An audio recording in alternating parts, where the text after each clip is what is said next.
जब हम भी धारावी में रिपोर्टिंग कर रहे थे तो जैसे आपने बोला बहुत सब धारावी रीडेवलपमेंट प्रोजेक्ट जो अडानी का है उसके खिलाफ मोस्ट लोग हैं, बट उन्हें रीडेवलपमेंट चाहिए। और ये प्रॉमिस आई थिंक 20 साल से हर गवर्नमेंट जो आई है, जो कांग्रेस गवर्नमेंट भी रही है जिसमें वर्षा ताई भी पार्ट रही है, उन्होंने ये प्रॉमिस दिया था बट अभी तक हो नहीं पाया है। धारावी के सेक्टर वाइज डेवलपमेंट करने का हमने प्लान किया था। कुंभारवाड़ा में ही आप देख लेंगे तो एक जगह उनके बर्तन बनते हैं, फिर वो सूखते हैं, उनको भट्टी में डाला जाता है, फिर दूसरी जगह उसको कलर किया जाता है, उसको डेकोरेट किया जाता है, तीसरी जगह उसको पैकिंग किया जाता है और चौथी जगह उनको इंटरनेशनली या मार्केट में भेजने का काम करते हैं। तो ये सब एक साथ होगा तभी ये हो पाएगा।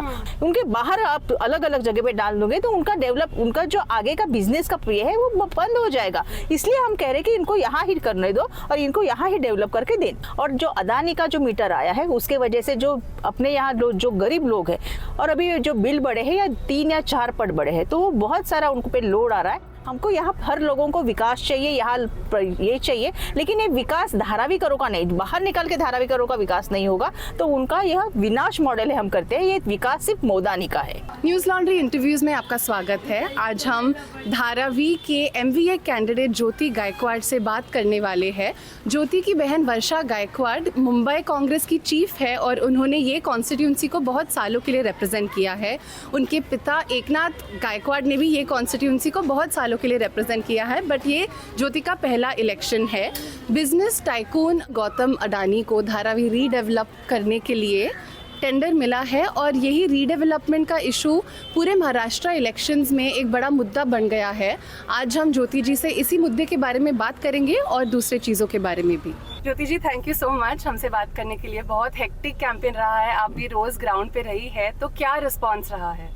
लोगों का बहुत अच्छा रिस्पांस है क्योंकि यहाँ गायकवाड़ परिवार और धारावी परिवार का इतना रिश्ता है, 40 साल से रिश्ता चला आ रहा है, इसलिए लोग गायकवाड़ परिवार को प्यार दे रहे हैं, मुझे प्यार दे रहे हैं, आशीर्वाद दे रहे हैं, तो बहुत अच्छा चल रहा है। और आपकी फैमिली बहुत सालों से पॉलिटिक्स में रही है, धारावी सीट से ही आपके फादर एकनाथ जी और सिस्टर वर्षा जी। आप कभी पहले पॉलिटिक्स से जुड़ी हुई नहीं थी, तो इस बार आपको क्यों लगा कि आना चाहिए? नहीं, वर्षा ताई को यहाँ ही टिकट चाहिए था लेकिन कुछ कारणवश यहाँ नहीं मिला, MP का जो टिकट था। तो बाद में अभी यहाँ जो अदानी का मसला चालू है उस मसले के लिए धारावी परिवार के साथ होना बहुत ज़रूरी है क्योंकि सुख में सिर्फ साथ नहीं चाहिए तो दुख में भी साथ होना चाहिए। तो इसलिए मेरे परिवार के साथ होने के लिए मैं यहाँ खड़ी हूँ ताकि आप ये इशू और आगे ले जा सकूँ, क्योंकि उनको न्याय देना ज़रूरी है।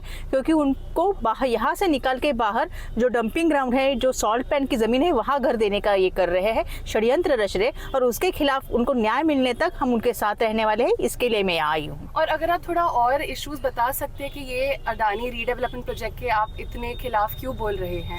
क्योंकि अभी मैं आपको बताती हूँ, उन्होंने ऐसे यहाँ बोर्ड लगा है कि सब लोगों को पात्र किया है, लेकिन उन्होंने कुछ लोगों को पात्र करके एक रेलवे की 60 फीट के यहाँ कोने में रेलवे की लीज की ज़मीन है, जो लीज की ज़मीन होती है वो 100% मालकी हक की, कभी भी उनके जो घर बनाएंगे वो नहीं होंगे। तो पात्र होकर भी 100% मालकी हक के घर नहीं मिलने वाले हैं। जब हम भी धारावी में रिपोर्टिंग कर रहे थे तो जैसे आपने बोला बहुत सब धारावी रीडेवलपमेंट प्रोजेक्ट जो अडानी का है उसके खिलाफ मोस्ट लोग हैं, बट उन्हें रीडेवलपमेंट चाहिए। और ये प्रॉमिस आई थिंक 20 साल से हर गवर्नमेंट जो आई है, जो कांग्रेस गवर्नमेंट भी रही है जिसमें वर्षा ताई भी पार्ट रही है, उन्होंने ये प्रॉमिस दिया था बट अभी तक हो नहीं पाया है। आपको क्यों लगता है ये डिले हुआ है? कुछ टेक्निकल वजह से वो डिले हुआ था, क्योंकि हमारा ही ये प्रोजेक्ट था पहले से कांग्रेस का ही था, लेकिन उसके वजह से डिले होगा। और फिर अभी 2014 में इनका जो सरकार आया उसके बाद उन्होंने ये अडानी जो ग्रुप है उसको ये प्रोजेक्ट दिया है। और उन्होंने जो प्रोजेक्ट दिया है तो हम लोगों का जो पहला प्रोजेक्ट था, जैसे मैंने आपको कहा कि यहाँ ही धारावी के सेक्टर वाइज डेवलपमेंट करने का हमने प्लान किया था, लेकिन इन लोगों ने ये सेक्टर का न करके इन लोगों को बाहर भेजने का प्लान किया है और इसलिए हम उनके खिलाफ है। हमको यहाँ हर लोगों को विकास चाहिए, यहाँ ये चाहिए, लेकिन ये विकास धारावीकरों का नहीं, बाहर निकल के धारावीकरों का विकास नहीं होगा तो उनका यह विनाश मॉडल है हम करते हैं। ये विकास सिर्फ मोदानी का है। तो अब रीडेवलपमेंट को सपोर्ट, ऑफ कोर्स हमको रीडेवलपमेंट चाहिए, हर एक को रीडेवलपमेंट चाहिए, लेकिन यहाँ रीडेवलप होना चाहिए, यहाँ उनके जहाँ घर है वहाँ उनको मिलना चाहिए। क्योंकि यहाँ आप देखेंगे यहाँ घर है, दुकान है और उद्योग है, अपने यहाँ बहुत सारी इंडस्ट्री है, स्मॉल माइक्रो मिनी इंडस्ट्रीज है, हर एक घर में काम चलता है। तो उनको यहाँ से बाहर निकाल के देंगे तो उनका नहीं हो जाएगा। हाँ, तो ये नहीं करना है। मैं फॉर एग्जाम्पल आपको बोलती हूँ, कुंभारवाड़ा में ही आप देख लेंगे तो एक जगह उनके बर्तन बनते हैं, फिर वो सूखते हैं, उनको भट्टी में डाला जाता है, फिर दूसरी जगह उसको कलर किया जाता है, उसको डेकोरेट किया जाता है, तीसरी जगह उसको पैकिंग किया जाता है और चौथी जगह उनको इंटरनेशनली या मार्केट में भेजने का काम करते हैं। तो ये सब एक साथ होगा तभी ये हो पाएगा। तो इनको डेवलपमेंट यहाँ ही देना है। उनके बाहर आप अलग अलग जगह पे डाल दोगे तो उनका जो आगे का बिजनेस का ये है वो बंद हो जाएगा। इसलिए हम कह रहे हैं कि इनको यहाँ ही करने दो और इनको यहाँ ही डेवलप करके दें। तो आपका प्लान है अगर आप जीतेंगी तो कैसे रीडेवलपमेंट? तो मैंने जैसे कहा कि क्योंकि हर एक सेक्टर में अलग अलग प्रॉब्लम्स है, अलग अलग ग्रुप्स है, तो उस सेक्टर वाइज हम डेवलपमेंट करना चाहेंगे। और रीडेवलपमेंट के अलावा आपको क्या लगता है मेन इश्यूज है लोगों की यहाँ पे?